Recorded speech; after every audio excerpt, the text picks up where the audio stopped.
Welcome to the Urban Cowgirl Show.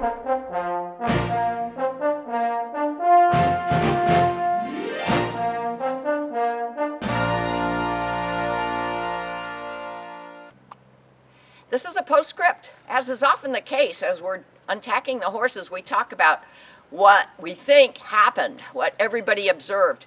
And we want to do one more thing before we try this again.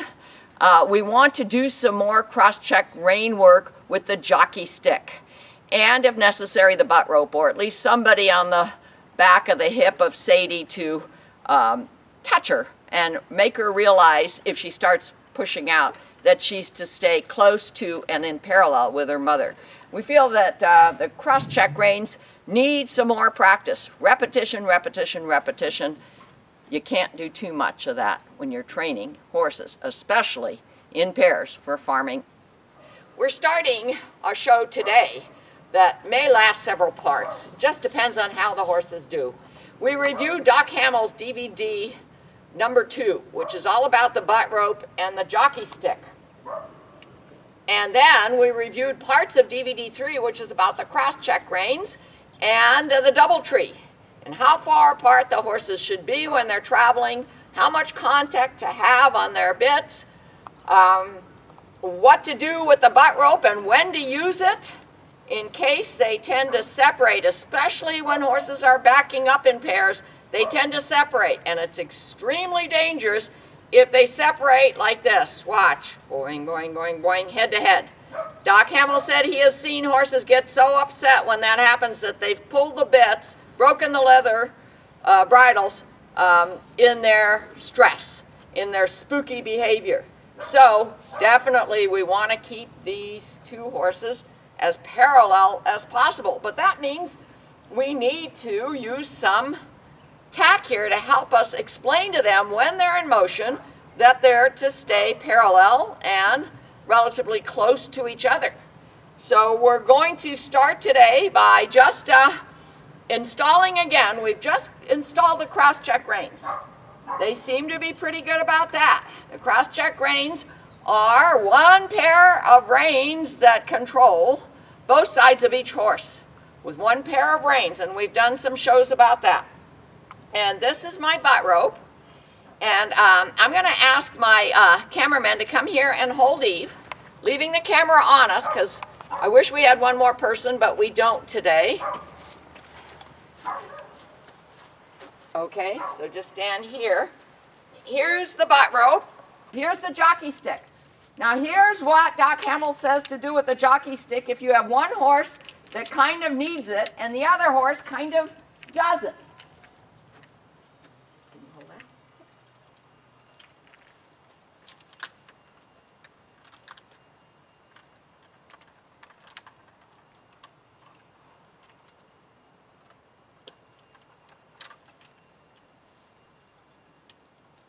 I almost did this wrong.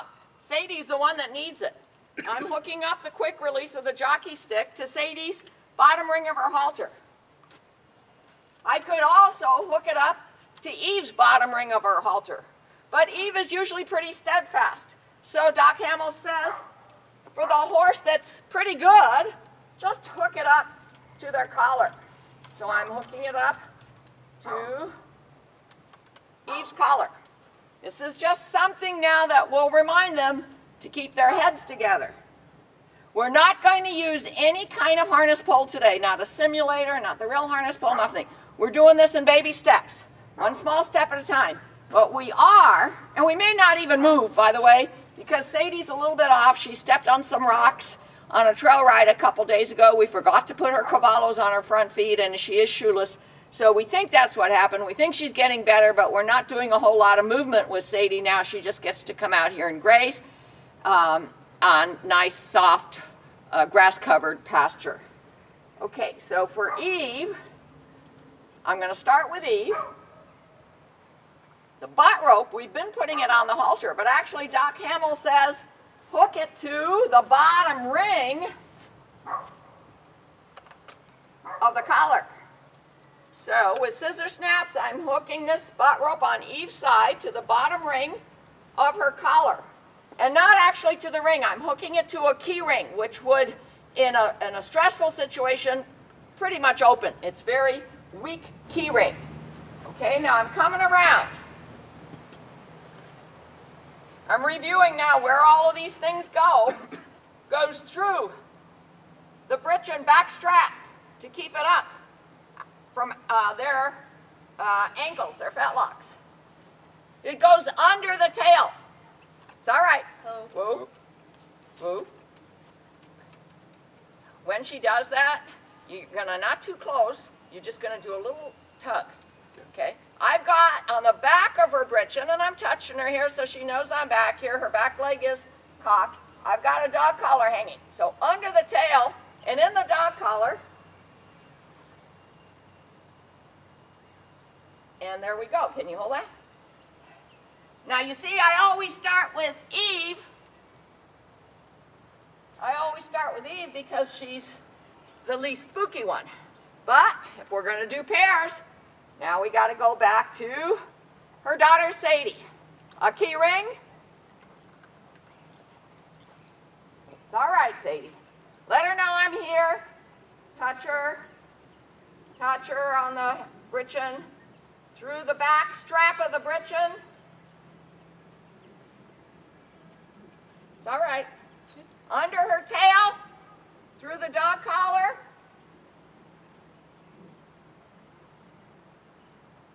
Give me this one. Okay. All right. Now I have some snaps here, and I have an easy chain to change collar knot here. We're not going to do it today, but I'm going to plan on doing it for next time. I'm going to have, at least an arm's length less for the two pieces of the butt rope, and then the clips so that I can clip them together, and therefore we can unclip them quickly if we need to. I am pulling here, so they're feeling it. Their ears are back, but they're not moving. Okay, and we've got everything set up to go, right? Okay, that's all we wanted to do today. Get everything set up to go, and maybe next time, go. In other words, forward motion. One more thing, notice that. See if I can show it to you. This cross-check rein, I have some carabiners right here in this buckle. Because, again, Doc Hamill warns that if that buckle gets stuck in the spreader ring, you lose control. So we make sure that those two carabiners keep it from going through the spreader ring. If you're too loose or too tight, and the horses don't do quite what you think they're going to, we need to keep the buckle of the cross-check reins on this side of the spreader rings. Gosh, I'm happy. But if we had a fifth person, I'd say, okay, let's move a step or two because it's a nice quiet day. But we don't have a fifth person. So, can you take this? I'm going to take it back out of Sadie's. It's all right, Sadie. I'll let her know. Touch her. No surprises back here.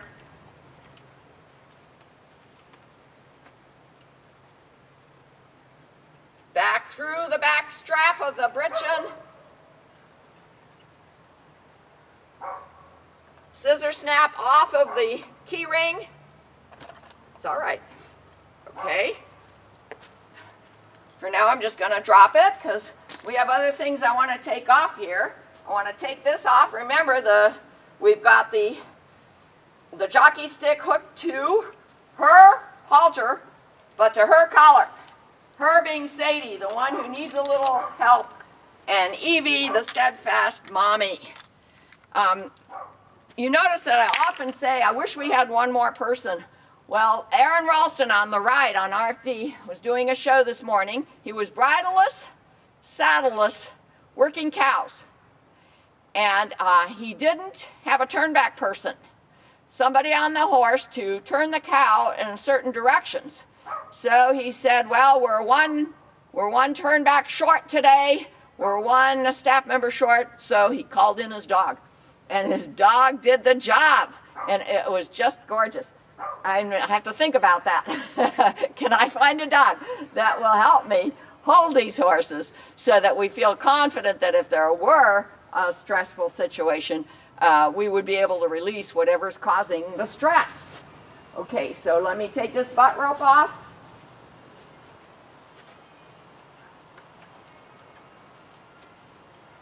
Through the back. Eve is all cocked with her back leg here. Through the dog collar that's under her tail. I'll have this properly sized by our next session. And now, should we start releasing? Go ahead, can you do it? I'd like to not change order of things. The horses get a real routine.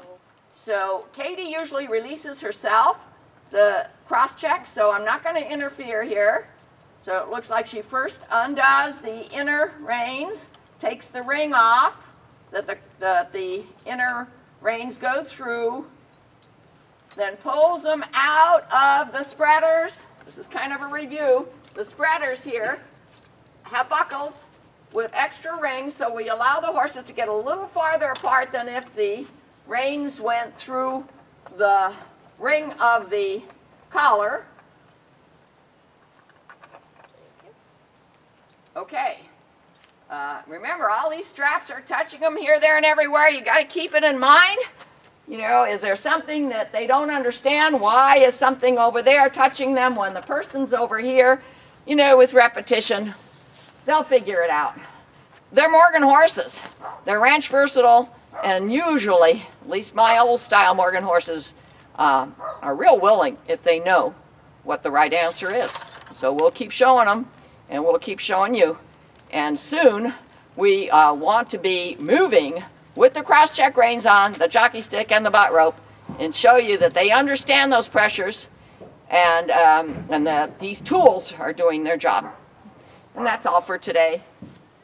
My cameraman, who was doubling as a horse holder, is going to turn off the camera.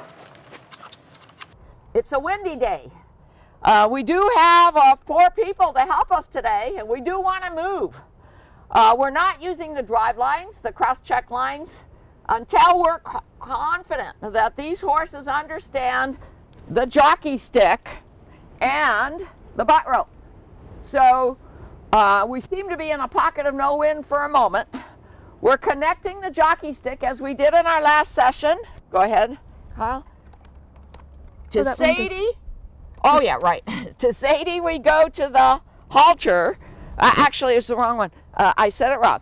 To Evie, it's all right. Right here. Yeah. The steadfast horse, the one we don't expect to spook, why put it on the halter, says Doc Hamill. So we're putting it on the collar. But for Sadie, her daughter, we are worried about spook. Let's go back a little bit. Back. Good. Whoa. Collar. The collar. Quick releases on this jockey stick. Remember, we're trying to get the jockey stick to be a spookless object, but training tool here to keep their front ends together. We're trying to get these butt ropes to keep their back ends together and get them to move backwards, move forwards, and stay parallel. And even G and Ha someday with all of these training tools that could be at first perceived as spooky objects. So we connect these as we correct ourselves in our last session, having watched Doc Hamill DVD again. We connect these to the ring of the collar, not to the halter. We have to keep reviewing these things. It's pretty complicated. We've got a little weak key ring on this collar ring that if they do spook, we expect the key ring to open and drop the butt rope. There still could be problems. It still could be wrapped around or still connected in one place. I'm watching body language. Sadie's practically asleep. And I did adjust the size of this butt rope. After last session, we'll see if I did it right. We're going to go through, as Doc Hamill suggests. It's all right. It's all right. Girls, The back britchin, strap, and then under the tail, and then I have a dog collar hanging from the britchin strap so that there is a holder for the butt rope. That was not suggested by Doc Hamill, but I felt that it was important. Okay, so far so good, but I'm watching body language. Now I'm connecting Sadie's the right hand butt rope with scissor clasps to the left hand butt rope, which now, very carefully, I'm fishing through the collar, the dog collar on under Eve's tail. Remember, you guys, there's snaps here in the middle if we have to open them up. Scissor snaps, you just go like that, you know, with your index finger through Eve's lower or back britchin strap and up to the key ring, just slightly, ever so slightly too short. I hadn't actually tried it. There, now I've got it. Okay, now let me step away.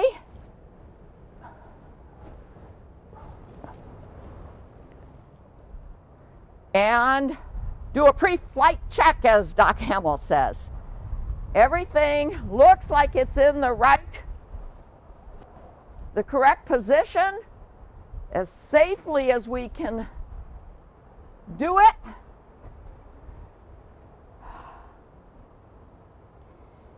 There's one more thing I'm going to do for today.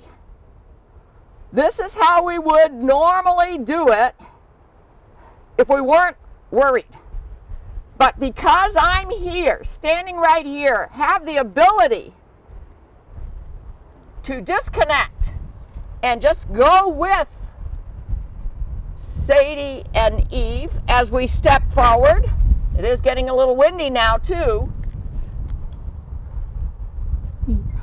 I feel that that's a safer thing to do. Now, Kyle, if Eve needs a little bit of attention, remember, constant pressure, no good.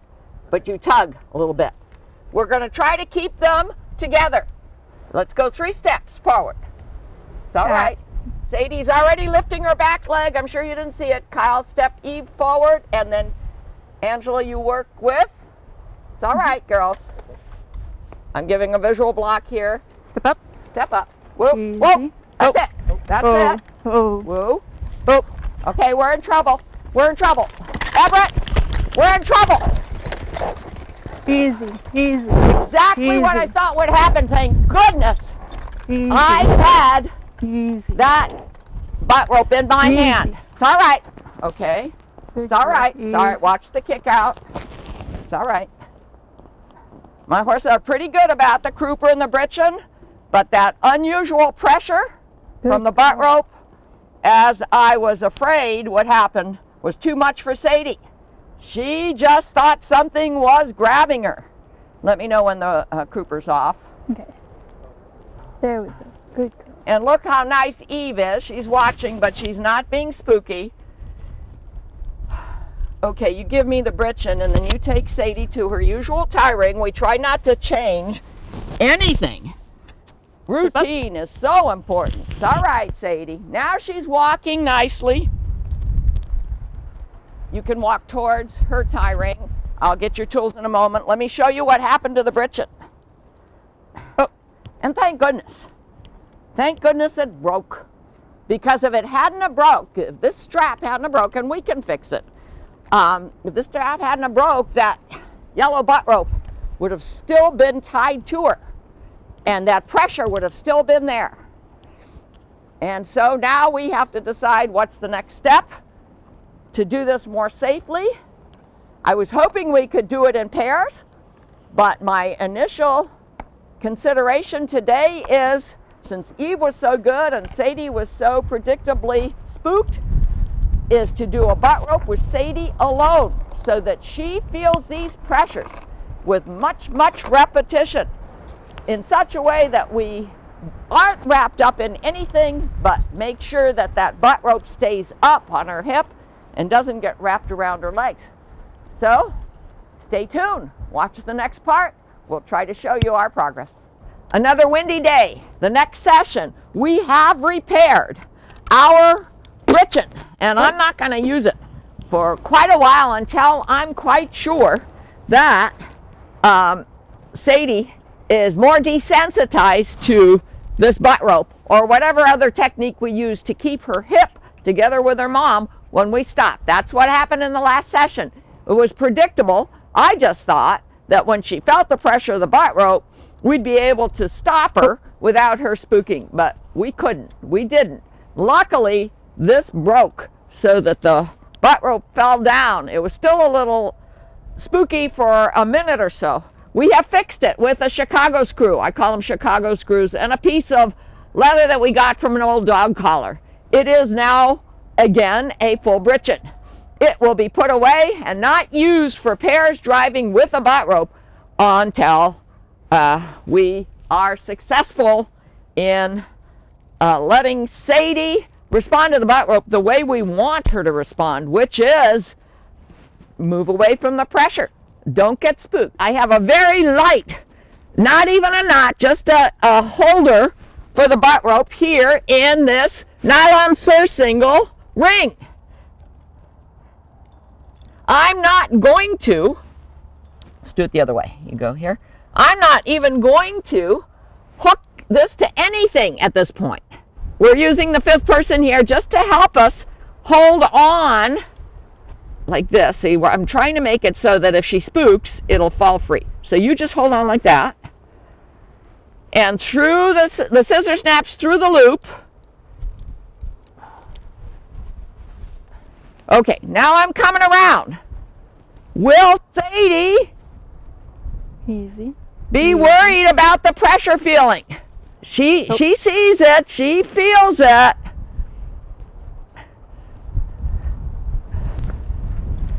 I'm going to connect it to this other butt rope, and before I go around to Eve, I'm going to walk between them. It's all right, Sadie. It's all right. It's all right. I'm going to be big. Good girl. Remember, Sadie kind of picks up her back legs, and she is aware. She's definitely aware of what's going on. Very quietly, but not sneakily. I'm walking between Sadie and Eve. Here's the other butt rope that normally would be around Eve. But what I was afraid of is lack of context. Yeah, she feels this butt rope on both sides of her body. But there isn't that context of, oh, wait a minute. I'm feeling some pressure here. That pressure of the butt rope on the britchin was causing some pressure with the britchin. And then Eve, if you'll look, easy now, we can drop it if we need to. Eve kicked up, and that got Sadie all the more spooked. Pull a little harder, Angela, with yours, and Everett, you just hold on to your loop. Okay, now I'm going to walk back through. See, I'm not getting the spook response from her now. Hello, girls. I'm coming through. Okay, girls. And now I'm going to simulate more what was going on yesterday. I don't have the butt rope under the tail. Good girl. Am I getting a response over there? Yeah. Yeah? Yep.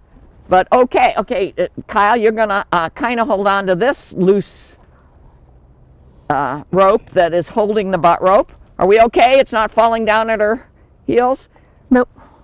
That's fine. Okay, make just one. Okay, you go hold on to that. Okay. Is it okay back there? Kyle, hold on up here on the rope. Here, you hold there. Okay. Yeah, and I'm coming through. We're way low on you. Yeah. Yeah. Eve is not the problem unless Sadie starts getting spooked. Then we had a problem even with Eve. Okay, I've got it. Now, Kyle, you hold on to this white rope. Yeah, so it doesn't open. But, okay, and I'm going to come around here. Can you give it to me? It's hard because I can't watch body language when I've got a horse in my way. Let it go if it's a problem. you know, they're okay. Eve is blinking her eyes. Sadie's now blinking her eyes. The wind stopped for a moment. Kyle and Everett, the white ropes that you're holding, if I can figure out another way to hold this yellow rope, this butt rope up, but yet if there was a spook, it would fall down and out, that would be my next plan to improve this tacking situation, this training situation. Small cable tie probably do the trick. They'll break pretty easy. Yeah, okay. We've got to make sure it breaks. And it's not hard to fix. Thank goodness for Everett's skill. And whoops. It's all right, girls. It's all right, girls. Yeah, they're feeling it. They're feeling it. We were able to fix my britchin without going to a cobbler. All right. Would you say it's touching her on the side there? Yeah, and it's definitely touching Evie on the side here. And you know what? You would think, okay, move a step or two, but that's when it happened yesterday. We moved 2 or 3 steps, and then the butt pushed out. Sadie's butt pushed out, which I half expected, and that's when we lost control, because when her hips pushed out, there were pressures on her body that she didn't understand. And it is in the nature of a horse to flee from that kind of concern. So we're not going to move today, even though the wind stopped, even though we've got 5 people. We're taking the tiniest of tiny baby steps, making sure that we have the best materials and tools available. And we'll do this very same thing, I hope, next time. And I hope that we get a similar response, which is no spook, and then feel confident that we can take a few steps forward. Then, if Sadie's hip drifts out, and she starts to spook, we can just let the butt rope drop to the ground on both sides. That would be the plan. We just have to make sure we have the right tools for that. Okay, now you can open that up. As I'm doing all this, I'm being careful not to cause any pressures. Okay, let me through. Walking around. Now it's under Evie's tail, actually. It's not under Sadie's tail yet. Sadie's picking up her inside back, trying to kick out. She's feeling it. And it's her nature. She says, wait a minute, get rid of that feeling back there. She uses her legs. Okay, that's good. So yeah, we need something better than this string. Okay. A breakaway. Yeah, a breakaway is what it is. It has to be a breakaway that won't break away unless you have a spook. I just used a piece of string or rope, a small piece of rope. And I was hoping that when I put this butt rope through it, it would hold it unless there was a spook. But the butt rope is heavier than the rope, and so it kept falling out. So we'll improve things by next time and show you our progress. See more at www.urbancowgirlchannel.com.